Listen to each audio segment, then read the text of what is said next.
Bien, estas herramientas vamos a dividirlas en frameworks de pruebas, ¿vale? Que nos vamos a encontrar con Mantra. Y luego por otro lado vamos a tener proxies de aplicación, que lo que nos van a permitir es interceptar las peticiones que hagamos a través de nuestro navegador. Es decir, nos van a permitir interceptar la comunicación para desarrollar todo tipo de pruebas.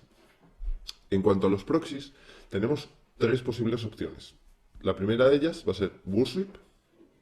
Sin duda es, en mi opinión, uno de los proxies más potentes que existen hoy en día. Tiene una gran cantidad de funcionalidades y de acciones, como vamos a ver posteriormente. Tenemos la segunda, que es Zap Proxy. Es un proxy desarrollado enteramente por OWASP. Es también muy potente, digamos, es muy similar a Burswip. Realmente son los dos proxies más interesantes que os vais a encontrar. Durante todo el curso se va a utilizar Burswip. A mí es personalmente el que más me gusta y el que considero que va mejor, pero podéis utilizar sin ningún tipo de problema el proxy Zap, ¿vale? De OWASP. Y el último de ellos sería Charles Proxy. Es otro proxy que, aunque no tiene tanta potencia, sí que es verdad que dependiendo de las acciones que estemos realizando, pues nos puede servir, ya que, por ejemplo, Charles es capaz de interpretar una gran cantidad de lenguajes, ¿vale? Por ejemplo, JSON nos lo interpreta y lo pinta bien, y bueno, digamos, tiene funcionalidades muy curiosas, muy potentes, pero en cuanto a funcionalidades adicionales, sin duda gana Burswip o OWASP. Bien, el primer caso, Mantra, ¿vale? Es también otro software desarrollado por OWASP. Es un navegador que está basado, ahora mismo tiene varias versiones. Hay uno que está basado en Firefox, otro que está basado en Chrome, y bueno, tiene alguno más. Básicamente es un navegador que lo han modificado, le han metido una gran cantidad de plugins y únicamente con ese navegador podríais prácticamente desarrollar una auditoría de seguridad entera sobre una aplicación web. El caso de Mantra es multiplataforma, por lo tanto vais a poder utilizarlo sin ningún problema tanto en Windows como en Unix, ¿vale? En el caso de Unix podréis instalarlo con apt-get, bueno, lo veremos más adelante, pero apt-get, install, OWASP Mantra FF y eso os lo instalará. Y bueno, en el caso de los proxies, pues como hemos comentado, vamos a utilizar Burswip. Entonces, vamos a comentar qué es lo que permite Mantra y qué es lo que permite Burswip, que son nuestras dos principales herramientas de aquí a que termine este módulo.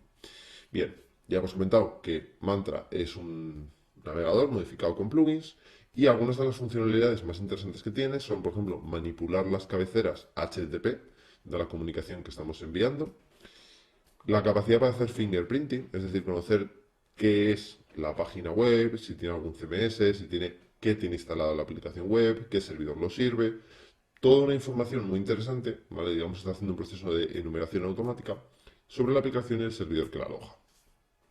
Luego, interpretar todo tipo de peticiones, get y post, ser capaz de manipular los parámetros de entrada, permite editar las cookies del navegador de forma muy simple, lo cual, por ejemplo, nos va a permitir realizar una suplantación de una sesión sin ningún tipo de problema. Capacidad para trabajar con múltiples proxies, trae diferentes plugins que veremos, como por ejemplo Foxy Proxy, aunque ya lo hemos visto anteriormente, que es muy útil. Nos permite modificar el campo del user agent para simular que somos un dispositivo móvil o cualquier otro tipo de dispositivo y bueno, una serie de funcionalidades que iremos viendo. Y de hecho, más adelante en el vídeo dedicado a Mantra también iremos viendo esto de forma práctica. Y luego el siguiente es Burswip, ¿vale? Como he comentado, antes de empezar quiero que quede claro que a mí me gusta más Burswip, pero cualquiera puede utilizar OWASP sin ningún tipo de problema.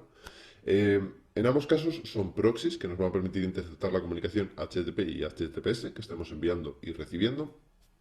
Y en el caso de Burswip, algunas funcionalidades que son de las más potentes está la posibilidad de interceptar las comunicaciones de nuestro propio navegador, ¿vale? Porque recordemos que vamos a hacer la auditoría desde el navegador para comprobar las vulnerabilidades y por lo tanto el proxy va a interceptar nuestras peticiones. Manipular cualquier tipo de paquete, realizar escaneos de vulnerabilidades de forma automática, realizar procesos de spidering, digamos lo mismo que hace Google, es decir, la araña para indexar todo el contenido que está directamente enlazado a la página principal, interceptar comunicaciones de cualquier tipo de dispositivo, ya sea PC, móvil, cualquiera. Y luego además, en el caso de Burswip, tiene una serie de plugins añadidos que son muy interesantes, por ejemplo el módulo de intruder, nos va a permitir hacer fuerza bruta a las peticiones, pudiendo indicarle exactamente qué queremos que se modifique en cada petición. Esto nos va a permitir, por ejemplo, hacer fuerza bruta a los procesos de autenticación, intentar llevar privilegios, bueno, un montón de cosas que iremos viendo. Luego tiene otros módulos, como por ejemplo Repeater. Repeater es también muy interesante, ya que nos permite repetir una determinada petición muchas veces. sin necesidad de tener que estar generándola todo el rato en el navegador, lo cual pues es siempre más lento. Entonces, bueno, Buzzet tiene muchísimas opciones, pero en cualquier caso lo vamos a ver después, por lo tanto dejamos aquí esto que al final no deja de ser una